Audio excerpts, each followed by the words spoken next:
Coucou tout le monde, bienvenue ou re-bienvenue sur ma chaîne La Papote à Livres. Alors aujourd'hui, je vais pas pouvoir pour le moment bouger beaucoup parce que j'ai un toutou. Je sais pas si on le voit, hop. Je sais pas si on le voit. Hop là. J'ai un toutou du coup sur les pattes. Alors oh, ça râle, je l'ai bougé, ça râle du coup. Dans cette vidéo, je vais vous faire un récap de mes achats et de mes cadeaux pour le mois d'août, parce que du coup en août, le 9, c'était mon anniversaire. Donc pour ceux qui ont déjà vu le vlog, vous savez du coup quels sont mes livres cadeaux. Et pour les autres, vous allez le découvrir. On commence avec la réception de la box Once Upon a Book. Donc j'ai reçu Le sort qui nous lie de Geneviève Gornischek de chez Sabran. Je vais vous lire le résumé. Dans la Norvège du temps des Vikings, 3 jeunes filles partagent leur amitié et leurs rêves. La jeune Odny aspire à une vie paisible, contrairement à sa sœur Signy qui rêve d'aventure et de liberté.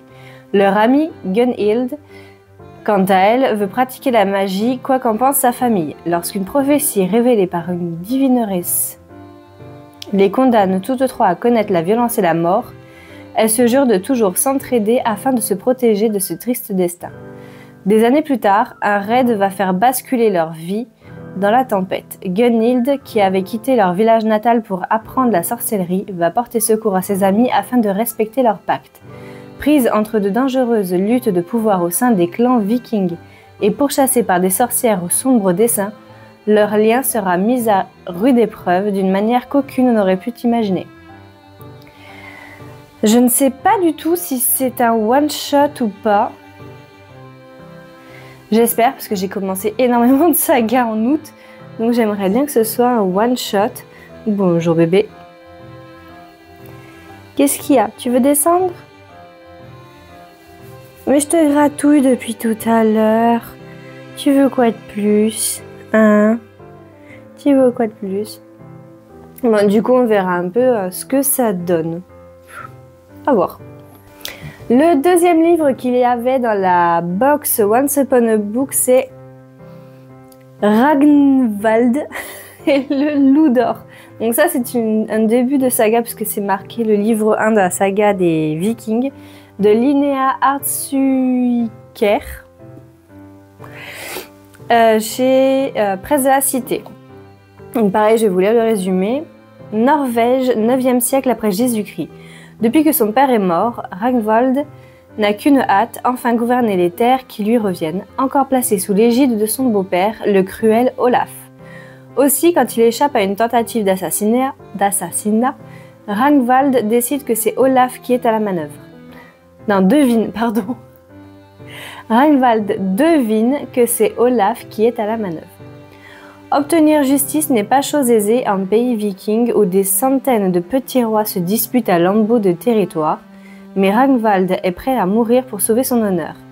Quant à sa sœur, l'impétueuse Svanhild, elle serait capable de prendre les armes pour lui venir en aide, jusqu'au jour où elle croise le chemin du beau Solvi, l'ennemi juré de son frère. Tandis que Ragnvald choisit de rejoindre les troupes du jeune Harald, guerrier prodige incarné dans le monde des rêves par un loup à la crinière d'or, Svanhild sera confrontée au pire des dilemmes, la famille ou la liberté. Puisant dans un des textes fondateurs de la littérature scandinave, Linnea Hartsuiker raconte l'histoire de Ragnvald de Mort, bras droit du premier roi de Norvège, et éclaire les phénomènes à l'origine de la naissance d'une nation. Mais ce sont surtout les destins croisés d'un frère et d'une sœur épris d'idéal. Ça va, ouais.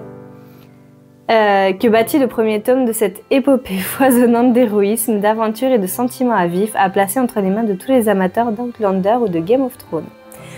Ok, pourquoi pas, en plus c'est un côté historique.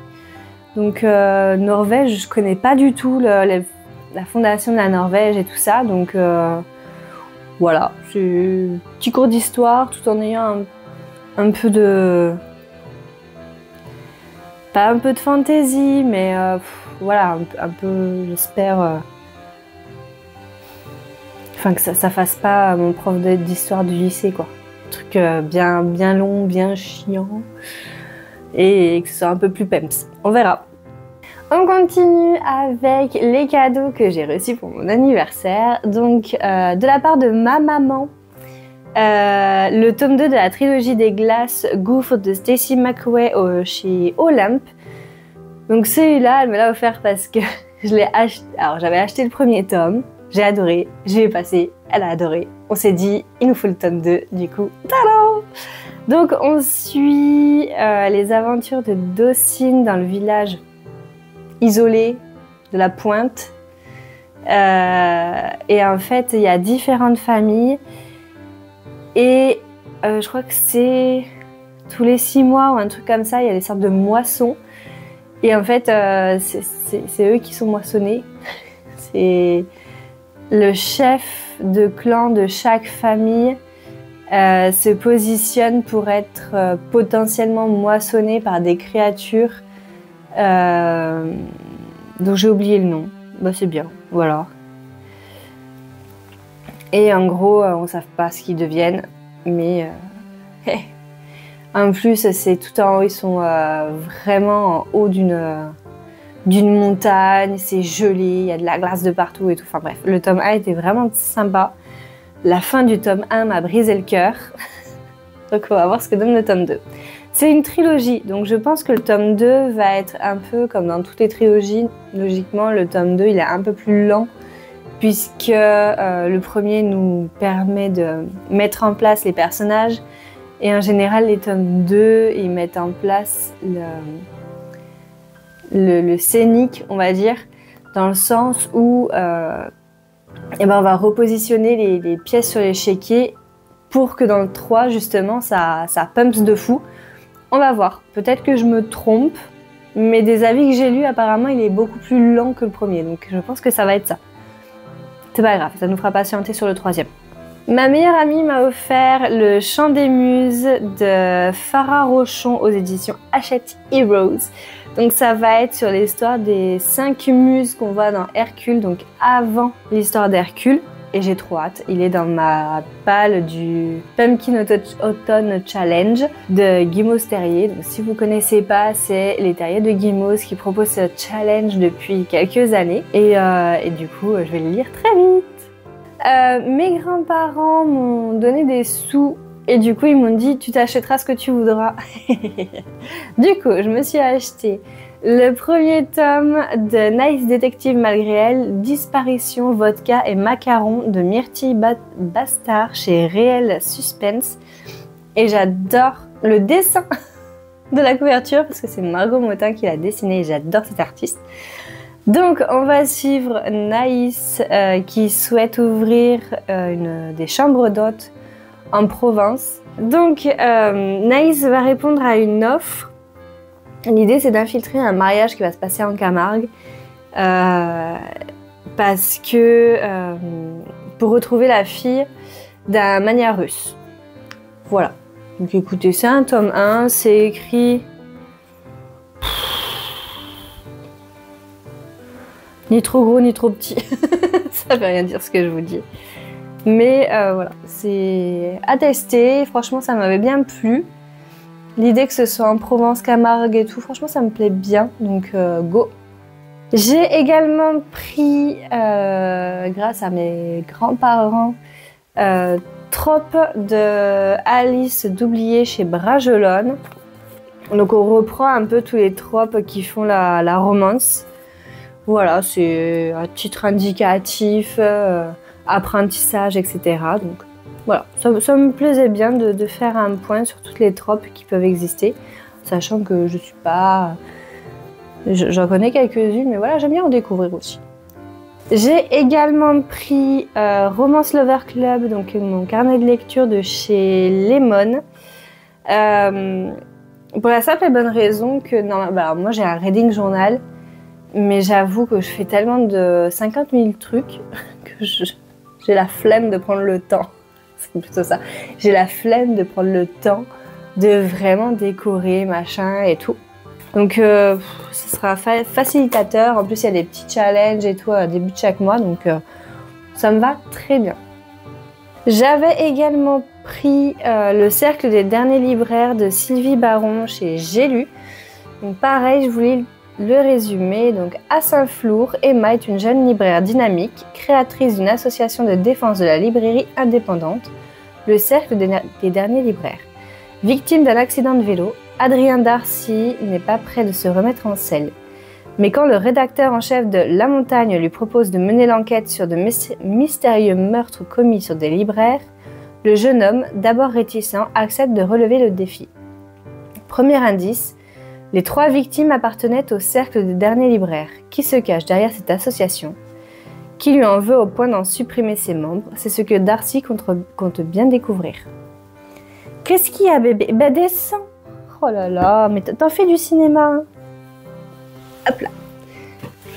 C'est dans la catégorie je me suis acheté, offert des livres. Non, en vrai, j'en ai 2 que j'ai acheté en fait, en août, j'ai fait du tri dans mes livres et j'en ai revendu à la Fnac, ce qui m'a permis d'avoir un bon d'achat, ce qui m'a permis de prendre 2 livres. J'ai pris The American Roommate Experiment de Helena Armas chez J'ai lu. Donc je vais vous lire le résumé. Rosie traverse une mauvaise passe. Elle a tout lâché pour devenir autrice, mais elle n'arrive plus à écrire. Et le plafond de son appartement s'effondre. Aussi se résout-elle à emprunter le studio de Catalina, sa meilleure amie, actuellement en lune de miel. Mais cette dernière a omis de lui dire que son cousin Lucas devait y passer plusieurs semaines. Les voilà forcés de cohabiter. Et l'adorable Lucas semble vouloir venir à son secours tel un chevalier espagnol en armure étincelante pour l'aider à retrouver l'inspiration. Sauf qu'il se promène avec une serviette autour des hanches, qu'il a un sourire charmant et un accent irrésistible. Oh, voilà. C'est cohabitation forcée. J'aime beaucoup. Et puis, je voulais relire un Helena Armas, donc j'avoue, il n'est pas en espagnol. J'ai un peu digressé. Même si je crois qu'en VO, c'est traduit, ouais, c'est en anglais. Mais comme les d'origine espagnole, du coup, j'aime bien les lire en espagnol. Mais tant pis, je l'ai pris en français. Normalement, j'irai en Espagne, peut-être avant de la fin de l'année. Peut-être début d'année prochaine, on verra. Je referai le plein. Pour ça, il faut que je lise ceux qui sont dans ma pile à lire. J'ai également pris La femme de ménage de Freda McFadden, toujours chez J'ai lu. J'ai pas arrêté d'en entendre parler, même les collègues au boulot ont pas arrêté de m'en parler en mode oh là là, et je l'ai prêté, prêté. Donc du coup en fait on a une collègue qui l'avait acheté et qui l'a prêté à quasi tout le monde. Sauf que quand mon contrat s'est terminé, bah, j'allais pas lui emprunter parce que je savais pas quand est-ce que je la reverrais, donc autant la voir. Ma maman l'a lu également. Pareil, c'est une copine qui lui a prêté, elle a adoré. Donc voilà, mon critère c'était mon entourage a adoré, donc il était temps que je l'achète. Voilà, tout simplement. Je voulais le résumer. Chaque jour, Millie fait le ménage dans la belle maison des Winchester, une riche famille new-yorkaise. Elle récupère aussi leur fille à l'école et prépare les repas avant d'aller se coucher dans sa chambre au grenier. Pour la jeune femme, ce nouveau travail est une chance inespérée, l'occasion de repartir de zéro.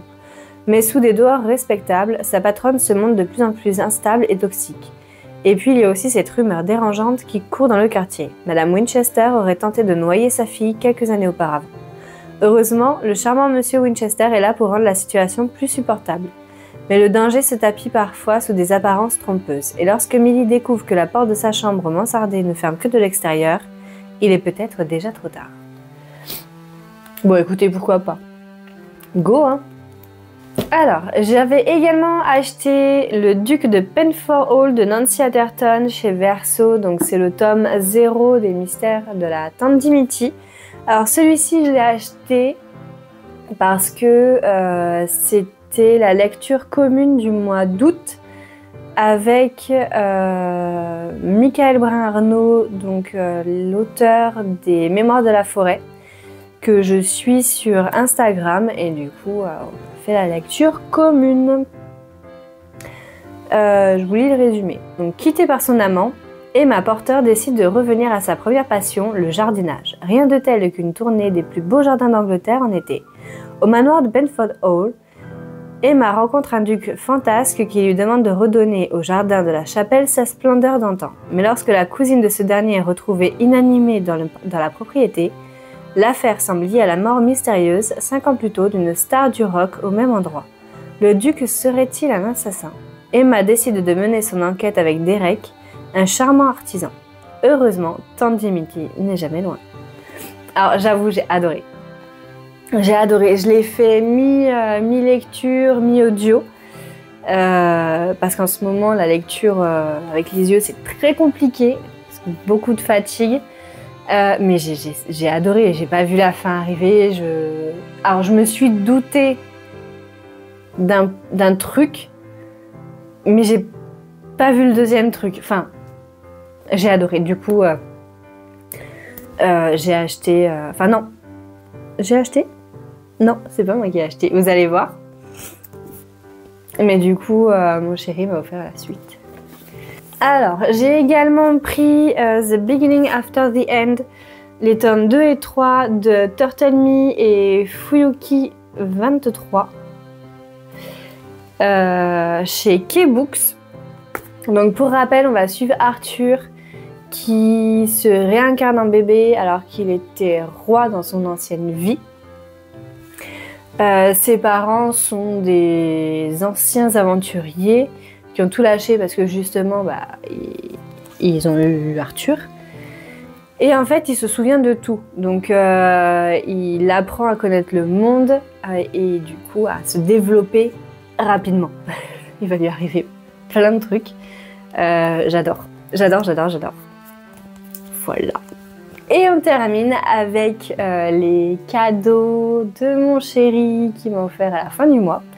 Donc, le tome 1 des aventures de la Tante Dimitri, La mort de Tante Dimitri, toujours de Nancy Atherton chez Verso. Allez, je vous lis le résumé. L'enfance de Laurie Shepherd a été bercée par les histoires de Tante Dimitri que lui racontait sa mère. Que n'est donc pas sa surprise en apprenant que Tante Dimitri a non seulement existé, mais que cette dernière lui a confié une mission capitale à sa mort. Compiler toutes ces histoires pour publication en échange d'une somme considérable. Pour accomplir cette tâche, Laurie doit voyager en Angleterre jusqu'à un petit cottage des Cotswolds. Mais une fois là-bas, des choses très étranges surviennent dans la maison. Le fantôme de Tante Dimitri semble veiller sur elle. Franchement, j'adore. J'adore. J'ai super hâte de continuer de découvrir les aventures de Tante Dimitri. Et surtout, alors je sais que la bibliothèque d'Emilia l'avait commencé, il me semble qu'elle avait bien aimé, Pikitty aussi, de mémoire. Donc franchement, hâte de les découvrir aussi.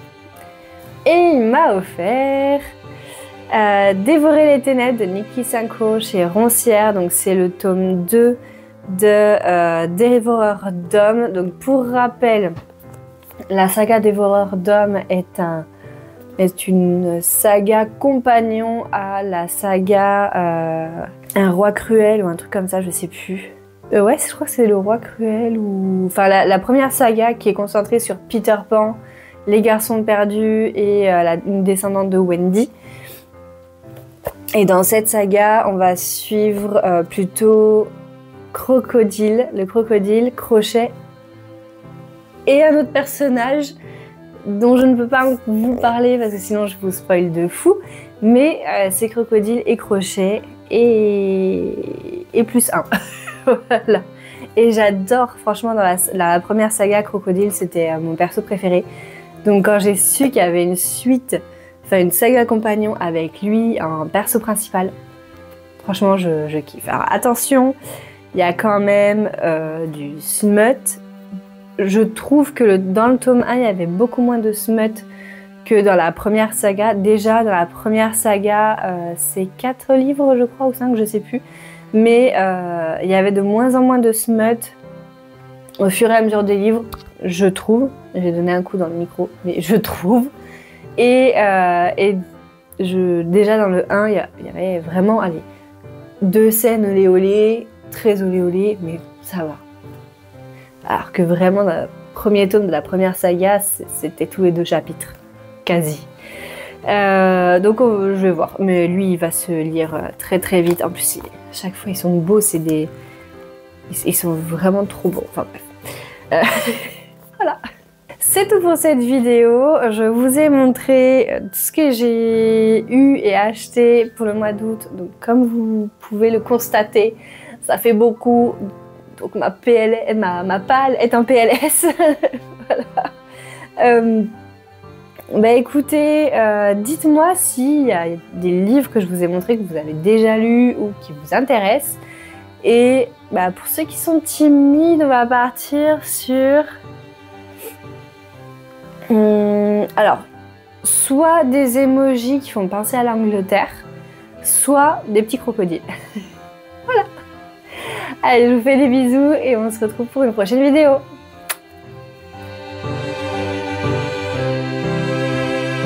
Non mais, tu te fous de moi. Oh, mais mets les pattes au moins que je puisse te récupérer. Oh là là. Et là, tu restes comme ça. Faut croire que oui. T'as plein de trucs dans les poils. Oh. Bon bah voilà.